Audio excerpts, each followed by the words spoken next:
Welcome to my channel Voice of Sayyid. جب میرا بندہ کسی محفل میں میرا ذکر کرتا ہے میں اس سے کہیں بہتر محفل میں اس کا ذکر کرتا ہوں۔ اللہ کی محفل تو ملائے اعلیٰ کی ہے، ملائکہ مقربین کی ہے۔ بہرحال اللہ کو تم اپنے دل میں مستحضر رکھو، اللہ تعالیٰ تمہیں بھی یاد رکھے گا۔ دوبارہ فرمایا احفظ اللہ تجدہ امامک تجاہک، اللہ کو یاد رکھو تو اپنے سامنے موجود پاؤ گے، جب چاہو دعا کرو تو احفظ اللہ تجدہ امامک یا تجاہک، اپنے سامنے موجود پاؤ گے۔ اذا سالتا فاسأل اللہ، اب آگے اب مرکز کی وظیفہ دیکھو، جب مانگو اللہ سے، غیر اللہ کے سامنے ہاتھ دراز کرو ہی مت۔ ایک حدیث میں آتا ہے، یعنی یہ حرام نہیں ہے، دنیاوی قواعد اصول قوانین کے تحت کسی سے مدد چاہنا، کوئی سوال کرنا حرام نہیں ہے۔ عام سوال کرے مدد کرے، اسی پر دنیا قائم ہے، ایک دوسرے کے ساتھ تعاون کے ساتھ۔ لیکن اونچا مقام کیا ہے؟ کسی سے سوال مت کرو سوائے اللہ، یہاں تک کہ جوتے مانگنے کا چشمہ تمہیں درکار ہے تو بھی کسی سے مت مانگو، اللہ کو مانگو۔ کیا پتہ اللہ کس کے دل میں ڈال دے اور وہ آگے تمہیں چشمہ پیش کرے۔ ہوتا ہے ایسا جو اللہ کے ساتھ لو لگا کر رکھنے والے ہیں، ان کے تو ایسے واقعات ہوتے ہیں، ان کے دل میں ایک بات آئی اور اس کے بعد وہی بات جو ہے وہ کوئی شخص آ گیا اس نے وہ بات پوری کر دی، کیونکہ لوگوں کے دل جو ہے اللہ کے دو انگلیوں کے مابین نہیں چاہتا کر دیتے۔ کیا پتہ اللہ کسی فرشتے کو انسانی شکل میں لے آتا ہے، فرشتہ آتا ہے انسانی شکل میں آتا ہے، آپ کی تکلیف کو رفع کر دے، آپ کی ضرورت کو پورا کر دے، اسی سے مقصد کسی اور یہ ہے توحید کا لب لباب۔ یوں سمجھیے اسلام کی جڑ کیا ہے؟ ایمان۔ اسلام کا جو خارجی نظام عمل ہے، انفرادی اعمال ہو اجتماعی ہو، ان سب کی روح رواں کیا ہے؟ ایمان۔ ایک بات ایمان کا خلاصہ لب لباب کیا؟ ایمان باللہ، جیسے ایمان بالآخرہ بھی ہے، ایمان بالملائکہ ہے، ایمان بالانبیاء ہے، ایمان بالرسل ہے، ایمان بالکتب ہے، ایمان بالقدر ہے، لیکن اصل ایمان۔ اسی لیے ایمان مجمل میں آپ کو معلوم ہے کسی اور چیز کا ذکر نہیں۔ آمنت باللہ کما ہوا باسمائہ وصفاتہ وقبیلۃ جمیع احکامہ اقرار باللسان وتصدیق بالقلب، یہ ایمان مجمل ہے، اجمالی طور پر ایمان اس کا نام ہے۔ ہاں مفصل تفصیلی طور پر آمنت باللہ وملائکتہ وکتبہ ورسلہ والیوم الآخر وقدر خیرہ وشرہ من اللہ تعالی۔ تو اسلام کی جڑ ایمان، اور اسلام کا سارا جو نظام عمل ہے، چاہے انفرادی اعمال ہو چاہے اجتماعی، ان سب کی روح نواں ایمان، اور ایمان کا خلاصہ ایمان باللہ۔ اور ایمان باللہ کا اصل حاصل وہ ہے جو سمجھ میں آ رہا، اس کے دو تقاضے، عبادت صرف اسی کی، استعانت صرف اسی کی۔ اس لیے میں نے سورہ فاتحہ میں تذکرہ شروع کیا، یہ عبادت کا جوہر ہے، عبادت کا جو ہے یہ ایمان کا حاصل، عبادت صرف اس کی ہے اور استعانت صرف اس کی۔ استعانت ہی میں سوال بھی آ گیا، ابھی مدد ہے، آپ کسی سے کچھ مدد مالی چاہ رہے ہیں یا کوئی اور مدد چاہتے ہیں، کسی کام میں مدد چاہتے ہیں، جیسے میں نے کہا تھا کہ سفارش کرانا چاہتے ہیں بھی مدد ہے۔ وَإِذَا اسْتَعَنْتَ فَاسْتَعِنْ بِاللَّهِ، اور جب مدد مانگو صرف اللہ سے مانگو۔ اور وہ سارے الفاظ یاد کر لیا، استدعاء، استعانت، استغاثہ، یہ جو غوث اعظم سے استغاثہ کیا جاتا ہے، استغاثہ اللہ سے، دعائی اللہ، اس اعتبار سے استمداد، استعانت، استدعاء، استغاثہ، یہ سب اللہ سے، صرف عبادت صرف اللہ، ایاک نعبد، اور استعانت صرف اللہ سے، مانگو صرف اللہ سے، مدد طلب کرو صرف اللہ سے، اور جان لو اگر تمام لوگ جمع ہو کر تمہیں کوئی فائدہ پہنچا ہو جائے، نہیں پہنچا سکتے الا بشیء قد كتب اللہ لك وان اجتمعوا على ان يضروك بشیء لم يضروك الا بشیء قد كتب اللہ علیک، اور سب مل کر چاہے تمہیں کوئی نقصان پہنچا دے نہیں پہنچا سکتا مگر وہی کچھ جو اللہ نے تمہارے لیے لکھ دیا۔ اب بتائیے خوف کی جڑ کٹ جائے گی، یہ جو ایمان جو ہے یہ خوف اور حزن دونوں سے مجاجرہ نکالے۔ جو حقیقی مومن ہے وہ اللہ کا ولی ہے، حقیقی وہ اللہ کا ولی ہے، اور الا ان اولیاء اللہ لا خوف علیہم ولا هم يحزنون۔ یہ اولیاء اللہ کو علیحدہ مخلوق نہیں ہے، ان کے سر پہ سینگ نہیں ہوتے، انسان ہی ہوتے ہیں، لیکن حقیقی معنی میں مومن ان اعتبارات سے جو آج ہم پڑھ رہے ہیں ایمان اس درجے کا پہنچ گیا تو اللہ کا ولی ہے۔ اور جو بڑی خوف کی بات ہے، کس سے خوف کروں؟ اس کے ہاتھ میں کچھ ہے ہی نہیں، اور اگر کچھ اللہ نے میرے لیے لکھ دیا وہ آ کر رہے گا، چاہے میں لاکھ گڑ گڑاؤں اور اس کے سامنے کب یہ چھوڑ دے، اگر اللہ نے لکھا وہ آیا وہ آئے تو کاہے کو اس کے سامنے گڑ گڑا، کاہے کو جب بسائی کرنا اس کے سامنے، اور کسی کے ہاتھ میں کچھ ہے ہی نہیں، میرا خیر ہے ہی نہیں، کاہے کو خوشامد کرو اس کی۔ اور سنیے رفعت الاقلام،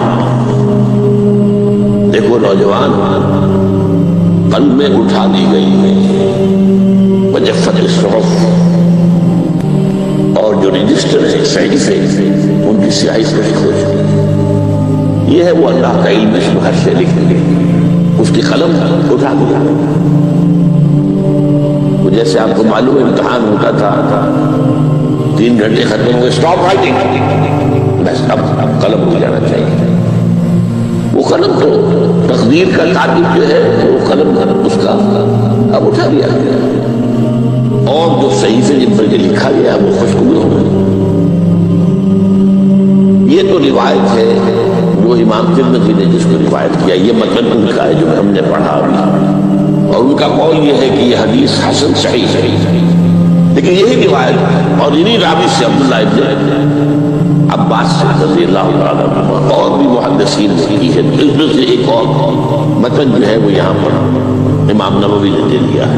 احفظ اللہ تجدہ امامک، یہ تو پہلا وہ ٹکڑا تھا، وقت تو جاہد تھا، یہاں امامک ہے، مطلب ہے کہ اپنے سامنے پاؤ، اللہ کی حفاظت کرو، اللہ کو دل میں اللہ کی یاد میں محفوظ رکھو، گویا کہ اللہ کو مستحضر رکھو۔ ذکر اللہ کے معنی کیا ہے؟ استحضار اللہ فی القلب، یہ ذکر اللہ ہے۔ جنہیں ہم ذکر سمجھ بیٹھے ہیں وہ ذکر کے ذریعے اقیم الصلاۃ لذکری، نماز قائم کرو میری یاد کے لیے، نماز ذریعہ ہے یاد۔ یہ علیحدہ بات ہے کہ آپ نے 17 رکعتیں بھی پڑھنی ہو عشاء کی اور یاد آپ کو آئی بھی کوئی، آپ تو ایک میکینیکل انداز میں جو ہے وہ اٹھک بیٹھک کر رہے ہیں اور آپ کے دماغ سے کچھ بھی نکل رہا ہے، تو اس کا آپ کے شعور سے دل کی گہرائی سے رابطہ ہے ہی، وہ ذکر تو نہیں ہوا۔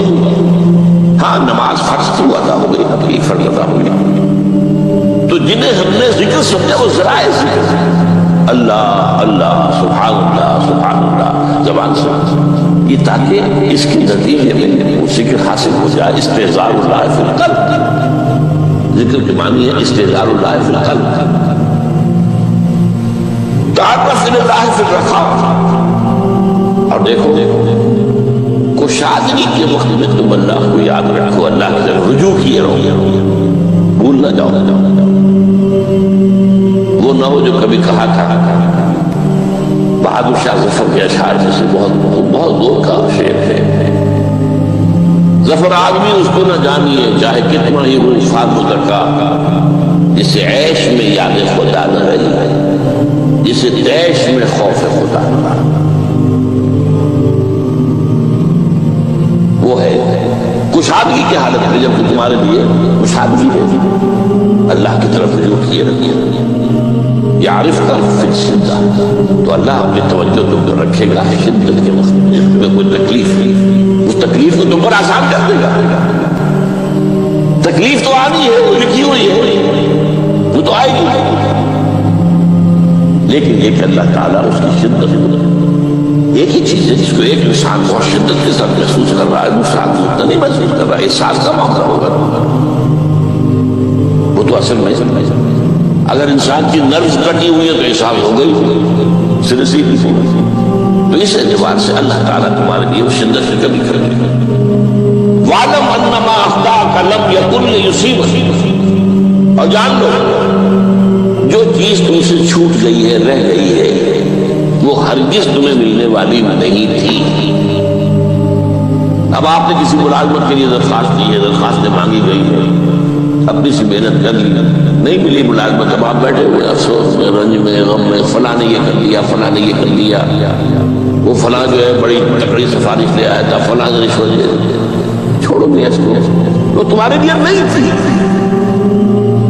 کاہے کو اپنے ذہن کے اندر یہ کھچڑی پکا رہے ہو بیٹھے، خام خواہ آپ شاید سوء ظن میں بھی مبتلا ہو رہے ہو، کسی نے نہ رشوت دی اور آپ سمجھتے ہو کہ رشوت دی ہے اس کی۔ یہ ساری چیزیں، یہ ساری سیاحت ان کی جھٹپٹ ہے۔ وَعْلَمْ أَنَّمَا أَخْطَأَكَ لَمْ يَكُنْ لِيُصِيبَكَ وَمَا أَصَابَكَ، اور جو چیز تم پر آ گئی لَمْ يَكُنْ لِيُخْطِئَكَ، کوئی نہیں سکتا تھا کہ وہ تم پر نہ آنا۔ یہ کر لیتا تو ہو جاتا، شاید یہ کر لیتا، میں نے ٹیکا پہلے لگوا دیا ہوتا تو یہ بات نہ ہوتا۔ بھائی وہ جو ہونا تھا وہ ہونا تھا۔ اب یہ وہ چیز ہے جس سے انسان میں کیسے پیدا ہوتی تسلیم و رضا۔ ہم بھی تسلیم کی خو ڈالیں گے، بے نیازی تیری عادت سے صحیح سے، اے اللہ جو تو نے چاہا مجھے قبول ہے۔ اسی لیے میں نے آپ کو آیت سنائی، سورۃ تغابن، ما اصاب من مصیبت الا باذن اللہ، کوئی مصیبت نہیں آتی مگر اللہ کے اذن سے۔ وَمَن یؤمن باللہ یہدی قلبہ، جو اللہ پر ایمان رکھتا ہو اللہ اس کے دل کو ہدایت دے دیتا ہے۔ ہدایت کس بات کی؟ تسلیم و رضا۔ دوستاں سلامت نے تو خنجر آزمائی، نہ شبن نصیب دشمن سے شبن ہلاکت دے گا۔ اے اللہ تیری طرف سے مجھے قبول ہے، اور بظاہر مجھے تکلیف ہو رہی ہے لیکن یقیناً اس میں میرا کوئی خیر ہے۔ بیدک الخیر، تیرے ہاتھ میں تو خیر ہی خیر ہے، جو بھی تیری طرف سے آئے۔ سر تسلیم خم سے مجھے یاد۔ اور یہ مضمون جو ہے زیادہ بڑے پیمانے پر سورہ حدید میں آیا ہے۔ ما اصاب من مصیبت فی الارض ولا فی انفسکم الا فی کتاب من قبل ان نبرأہا، کوئی مصیبت نہیں آتی نہ تمہاری جانوں میں نہ زمین میں۔ زمین میں زلزلہ آ جانا، سیلاب آ جانا، طوفان زمین کا دھنس جانا، یا یہ ہے کہ تمہاری جانوں میں کوئی بخار ہو گیا، اور تکلیف ہو گئی، اچانک معلوم ہوا کہ انسان کو کینسر ہے اور کینسر بھی تھرڈ اسٹیج پہ پہنچ چکا ہے۔ لیکن جو بھی آیا ہے وہ اللہ کے علم کی کتاب میں پہلے سے لکھا ہوگا، فی کتاب من قبل ان نبرأہا، یہ کتاب میں درج ہے اس سے پہلے کبھی سے ظاہر کرا۔ اس کے نتیجہ کیا نکلنا چاہیے؟ لیکن لا تأسوا علی ما فاتکم ولا تفرحوا بما آتاکم، افسوس نہ کیا کرو جو تم سے جاتا رہے، چھوٹ جائے۔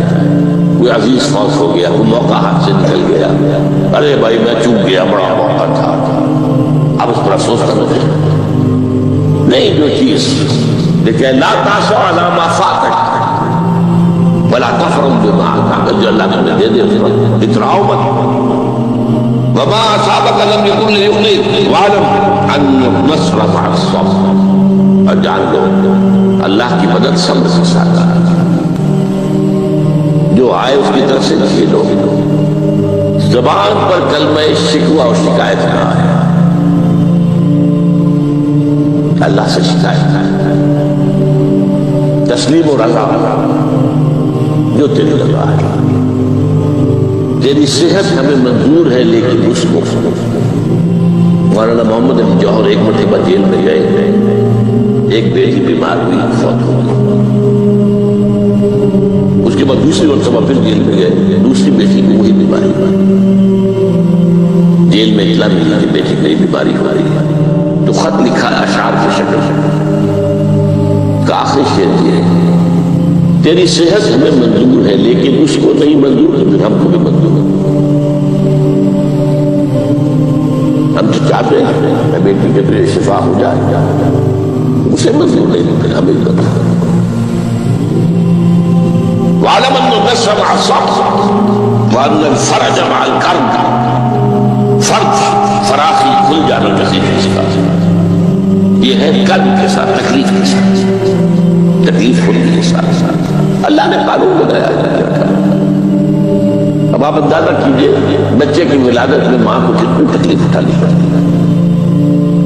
آج کل تو فیشن ہو گیا ہے، سیدھے سیدھے جاؤ آپریشن کراؤ تکلیف سمجھ جاؤ، لیکن یہ ہے کہ یہ بھی آپ جیل میں ہوگا، وہ ساری تکلیف جیسے ہی بچے کو لا کر ماں کے برابر لٹایا ہے ساری تکلیف ختم، پھر جو راحت